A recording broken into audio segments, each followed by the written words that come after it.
Channel बदलना शुरू कर दिया। आप ठीक से लोगों की दिखा रहे हैं तो निश्चित तौर पे आपका चैनल भी जनता के बीच बढ़ेगा। ये हमारे वाइट लेते हैं और वाइट वैसी की वैसी आगे आती है, दिखाते हैं। नकाब हुआ है और आपकी जो भूमिका है, आपके चैनल की जो भूमिका रही है, तो ठीक को ठीक दिखाया है कि हमारा मीडिया, सोशल मीडिया, हमारा मीडिया ये चैनल है, आप इन चैनलों को अपनाइए। सच्चाई के साथ है आपका मीडिया और हम इस बात का शुक्रिया अदा करते हैं कि आप लोग सच्चाई के साथ हमारा साथ दे रहे हैं। हालांकि आज इस झूठ की और फरेबी जो न्यूज चैनल्स हैं उनके मुकाबले में टिक पाना आसान नहीं है, लेकिन आपने सब कर दिखाया है। मुबारकबाद आपको।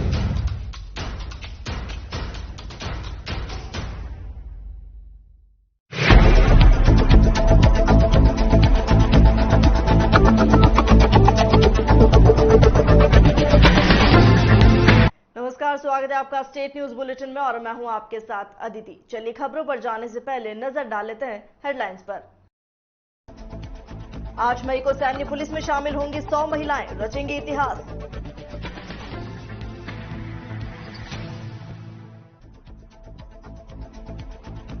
असम में भाजपा उम्मीदवार की कार में मिली ईवीएम, 4 अधिकारी सस्पेंड।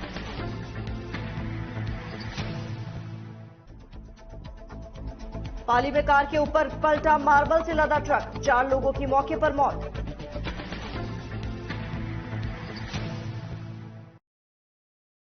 और अब खबरें विस्तार से। महिला सैन्य पुलिस में 8 मई को शामिल होकर 100 महिलाएं नया इतिहास बनाने जा रही हैं। इन महिलाओं को 61 सप्ताह का कड़ा प्रशिक्षण दिया गया है। प्रशिक्षण ले रही महिला सिपाहियों में उत्तर प्रदेश, हरियाणा और कर्नाटक की महिलाएं ज्यादा हैं। महिला सैन्य पुलिस 8 मई को शामिल होकर नया इतिहास बनाएंगी।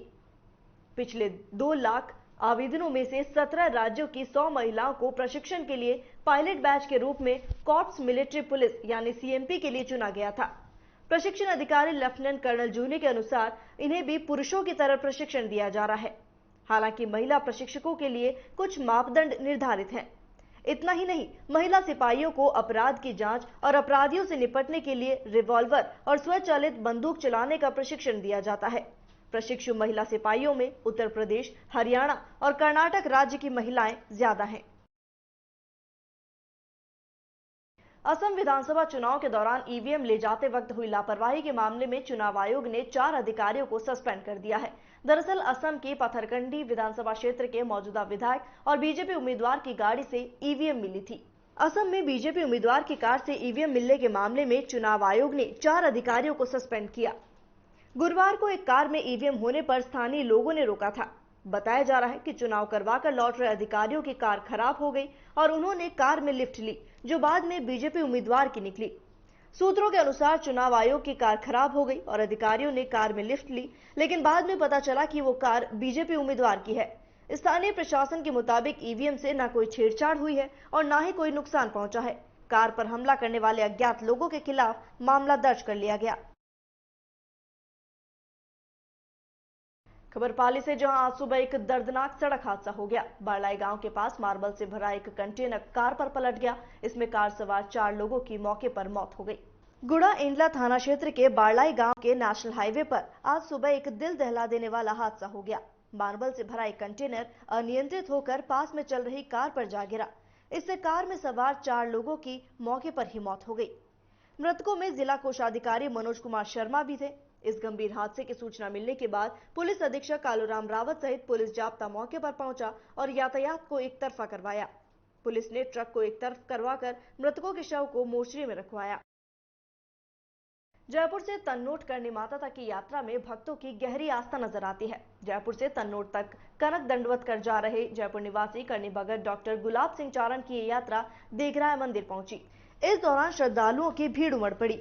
डॉक्टर ने कहा कि वर्तमान युग में कोई व्यक्ति दूसरे की नहीं सोचता, लेकिन इस समय देशनोक में स्थित एक खेजड़ी को हरा भरा करने के लिए मानव कल्याण के लिए 1100 किलोमीटर की दंडवत कर रहे हैं।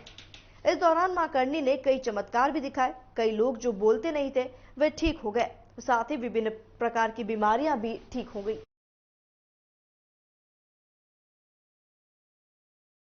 कल्पवृक्ष है नाम तुम्हारा, ऐसे उसको कल्पवृक्ष कहते थे। मनोकामना पूरी होती थी, उसके नीचे बैठ के मांगो। अभी वो सूख गया तो सभी भक्तों को ठेस पहुंची। उनमें से मैं भी एक था।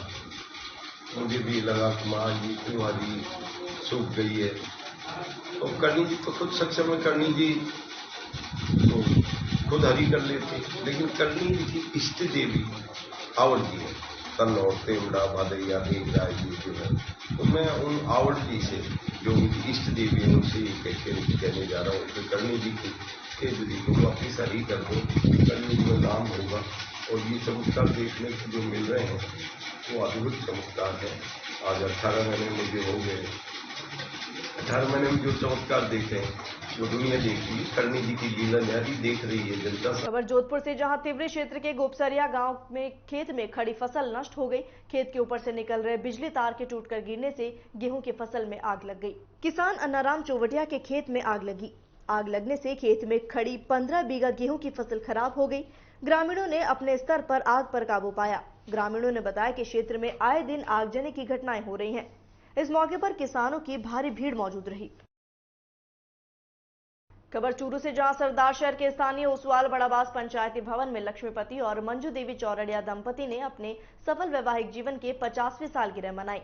इस अवसर पर उन्होंने सफल वैवाहिक जीवन और पर्यावरण बचाने का भी संदेश दिया।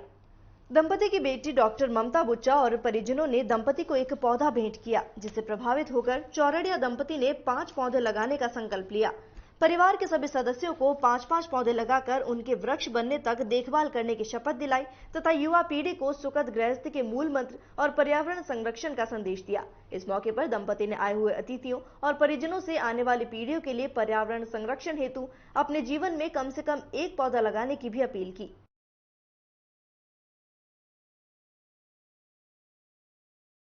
का 50वीं शादी की वर्षगांठ के उपलक्ष्य में हमने एक छोटा सा आयोजन किया है, जिसके अंतर्गत हम लोगों ने 5 पौधे लगाने का प्रयास किया है, ताकि भविष्य में पर्यावरण के प्रति हम लोग जागरूक रहे और आने वाले भविष्य में जितना पर्यावरण को अपन सुरक्षित रख पाएं, हम उतना सुरक्षित रखें। अगर मैं आज मेरे तरफ से आज 5 पौधे लगाती हूँ, तो मैं कोशिश करूँगी कि मेरे से सामने वाला अगर कोई व्यक्ति जुड़ रहा है, तो मैं उन लोग को, हर एक व्यक्ति को बोलूँगी कि वो 5-5 पौधे अपने घर में लगाएं, ताकि ऑक्सीजन की मात्रा या फिर जो पर्यावरण दूषित हो रहा है वो बहुत अच्छे से अपन उसको कवर कर सकते हैं। तो हमारा सबसे बड़ा संकल्प यही है कि हम ज़्यादा से ज़्यादा पौधे अपने घर में लगाएं और अपने पर्यावरण को सुरक्षित रखें। Thank you. आपका नाम? मेरा नाम डॉक्टर ममता बुच्चा, जलगांव, महाराष्ट्र। खबर 12 से, जहां कवाई कस्बे में स्थित अदानी पावर प्लांट के CSR फंड में क्षेत्र में विकास के कार्यों की मांग को लेकर सरपंचों ने एकमत होकर अदानी गेट पर धरना प्रदर्शन किया। उन्होंने अदानी प्रबंधन पर नारेबाजी कर रोष जताया। सरपंच संघ का आरोप है कि अदानी प्रबंधन CSR के नाम पर कागजी खानापूर्ति कर रहा है। यहाँ विकास के नाम पर कुछ नहीं हो रहा। अधिकारी लंबे अरसे से आमजन और जनप्रतिनिधियों को आश्वासन देते आ रहे हैं। प्राप्त जानकारी के अनुसार प्लांट के CSR फंड से क्षेत्र के विकास की मांगों को लेकर करीब 3 दर्जन क्षेत्र के जनप्रतिनिधियों का दल प्लांट स्टेशन हेड के नाम का ज्ञापन लेकर अदानी गेट पहुंचा। जनप्रतिनिधियों ने पावर प्लांट के खिलाफ नारेबाजी की, जिस पर अदानी पावर प्लांट से प्रतिनिधि के तौर पर PRO घनश्याम चौहान ने गेट पर पहुंचकर ज्ञापन लेना चाहा, लेकिन जनप्रतिनिधियों ने उन्हें ज्ञापन देने से मना किया और प्लांट हेड और CSR हेड से वार्ता करने पर अड़े। जनप्रतिनिधियों की बात नहीं मानने पर सभी ने प्लांट के मुख्य गेट के नीचे धरना देकर प्रदर्शन किया।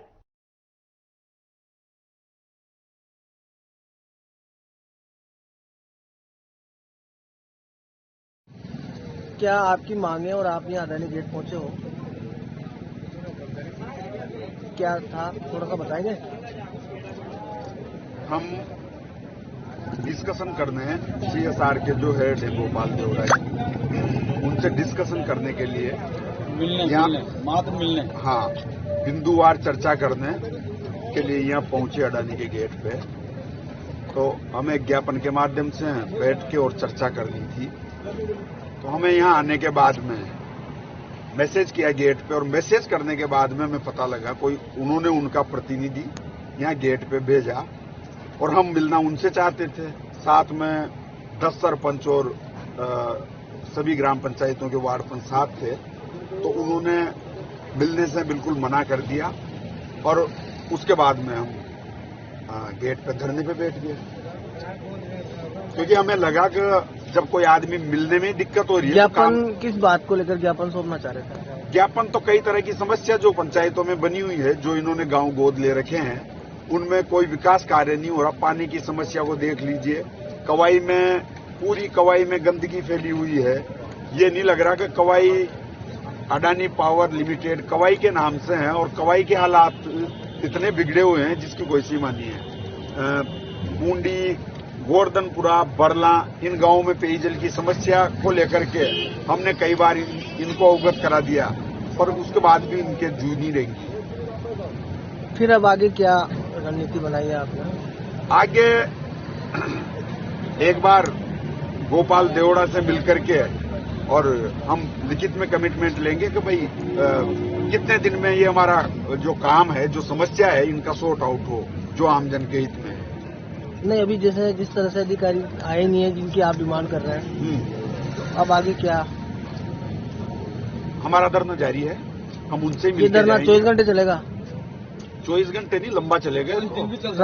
रात को भी बैठे रहेंगे आप? रात में बैठे ना, हमने सारे सामान मंगा लिया खाने के। और इसी के साथ फिलहाल स्टेट न्यूज बुलेटिन में इतना ही। देश और दुनिया की तमाम खबरों के लिए बने रहिए डीपीके न्यूज के साथ। नमस्कार।